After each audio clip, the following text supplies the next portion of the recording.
I like the idea of this innovative technology. Yeah. But have you any sort of trials to prove that it is actually better? Richard, yes we do. Have you heard of Stockbridge Technology Centre at Cawood? I have, yes. Okay. Though we chose those guys because one reason, they're quite local to where we're based here, or certainly where I'm based, but also they are completely independent as an organisation. So obviously, you know, you ask them to look at your product, and they get paid the same, whether it's a negative result or a positive result.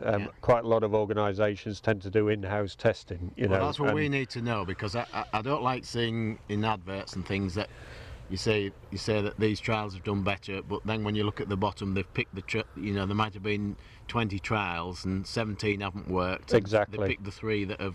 No, that's right. So that's what we want, independent stuff. Exactly right. So last spring we did a 4-rep small plot trial with STC on spring barley. Yeah.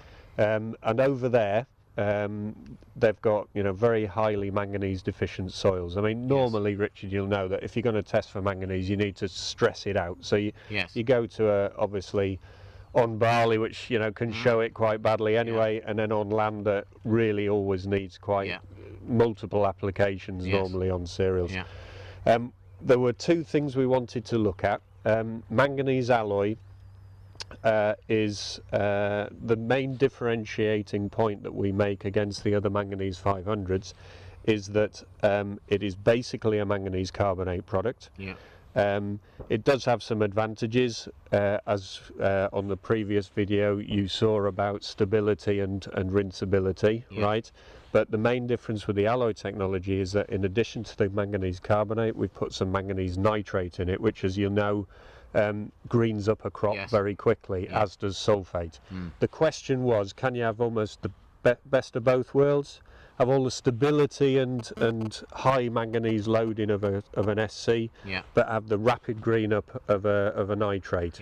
So we tested that, where they basically let all the plots go very, very yellow. So that was your starting point. Then they made 3 applications over the course of, you know, every week to 10 days they put on another application.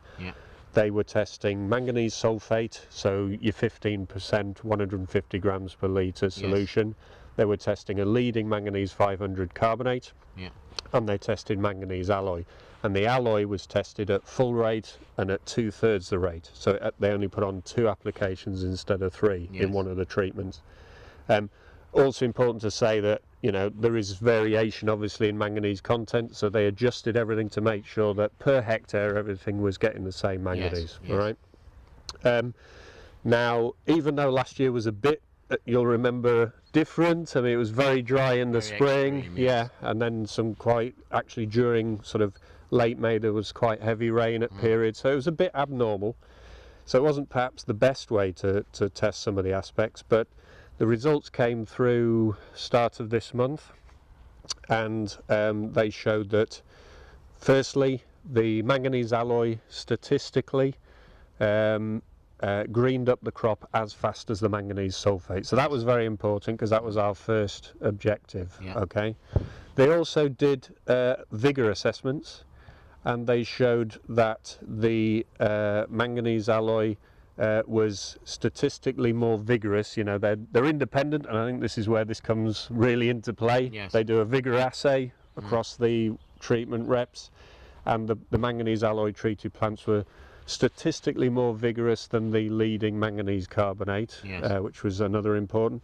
But perhaps the best thing, and the thing we're most excited about, was that in the end all the treatments had statistically the same yield increase over the control, all right, including the treatment where manganese alloy only applied 2/3 of the manganese. So, put it another way, you could extrapolate that to being 33% more efficient than both the leading manganese carbonate in the market, and also, interestingly enough, against sulfate. So that way, you know, we're going to start to be able to, with confidence, start to say to growers, look, you can get away with maybe an application less compared to another manganese carbonate. You could also say those are just my words, but earlier today we were on farm, and it's on a separate video clip which is available on the site, and a grower actually said that and was supported by the AgriVista regional agronomist, that in their opinion the efficacy is such that you could actually get away with one application less, certainly in the land where they've sprayed manganese alloy back in autumn, and it's still so green now they don't feel they need to spray it again. Yeah. So it's some very exciting data back. Good. Now another thing I wanted to say to you, Richard, was, I mean, we showed you this earlier, didn't you? Yes. The fact that in the can when it arrives, it's actually formed a mousse, which is important that people understand. That's where a lot of the stability comes from, and in a separate clip we shot with you, you helped us open a 38-month-old pack. Yes. So, you know, stability is certainly a strength. Yes. Also, I think you noticed that with a casual flick, obviously 5 litres, but just a normal shake, you can break that mousse quite easily, and then it becomes a very fluid product. Yes. Do you think that it would be usable from its mousse form in an IBC? I do have an answer, by the way. Well, it depends if you could give it that flick. I mean, if you can lift giving it a flick is obviously, I mean, I know they're strong around here, aren't they, Richard? But I don't think you'd lift an IBC. An IBC of this product weighs 1.3 tons, so it's need a forklift to flick it then. Yeah, you maybe bounce the forklift, which I know people maybe consider.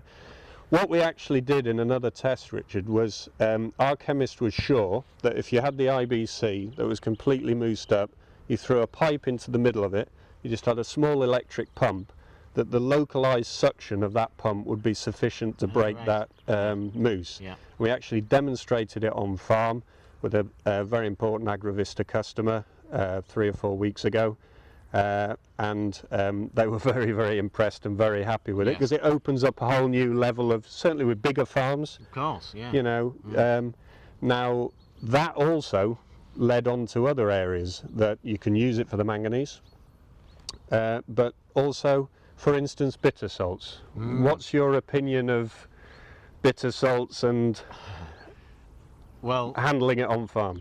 I hate it. Yeah. If I can use a flowable magnesium, I'll use a flowable magnesium, because it can just increase your filling up time immensely by having to pre-mix it and soaking it in. And I mean, our water here is very hard, which makes it difficult to mix as well. So I would be, if that was the case with, you know, something like this, it would be ideal. Again, that particular AgriVista customer is now going to take magnesium alloy. You've been looking at manganese alloy, but he's going to take magnesium alloy in IBCs because he can pump it out on farm. We actually have even improved it further. You know, the tap on the front of an IBC? We're going to replace that with a sort of hose lock attachment, so you can just put the pipe on and pump it straight through the valve. I see. All right, so you can put it up on racking even. Yeah. So that way, you know, that comes from this sort of viscology type structure that breaks easily, is allowing people to use SCs in a whole different way. If you add on to that the fact that the magnesium alloy has magnesium nitrate in it, just like your manganese has manganese nitrate in it, you can, you know, get that magnesium into your crop just as fast as your bitter salts will do. Right. Okay. The only other thing I'd like to make you aware of is that really this year it's the manganese alloy and the magnesium alloy, but we are also making available a sulfur alloy, which has 800 grams per litre sulfur, 100 grams of which is in the form of sulfate, so it's immediately available. The rest of it is elemental, so it gives you this longer term. Comes in the same structure, and also almost as a freebie, it has 87 grams per litre manganese in it. So in a way, you put on a fair amount of sulfur in an application, you're giving almost a half-strength manganese application as well. The other one is a manganese copper zinc alloy. Right. A lot of growers, I don't know about yourself, but a lot of growers prefer to have a blend. Yes. And sort of kill a number of birds with one stone. Yes. So we know blends are important, and we're launching that as well with the same, as I say, structure benefits and rapid uptake benefits. So well, as a user, anything that makes it easier to mix either within the tank or adding it to the tank is a big bonus. Excellent. Thank you, Richard. It's all right.